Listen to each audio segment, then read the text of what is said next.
იცი როდის მივხვდი რომ ყველაზე მეტად მიყვარხარ? არა, ის მაშინ არ მომხდარა, როცა გულს სიამაყით მივსებდი. გაგიკვირდება და არც მაშინ, როცა მივხვდი რომ ნებისმიერ დროს შეგიძლია გამახარო.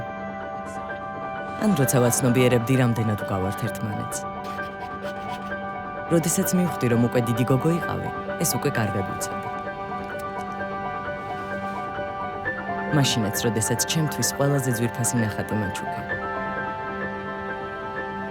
კარგად ვიცოდი მაშინაც, როცა პირველად დამიძახე. და ჩემი დახმარების გარეშე გადადგი პირველი ნაბიჯი. რადგან იმას, რომ ჩემს ცხოვრებაში ყველაზე მნიშვნელოვანი ადამიანი იყავი, მივხვდი მაშინვე, როდესაც პირველად დაგინახე. ერთი ნახვით სიყვარული არსებობს. გილოცავთ დედის დღეს.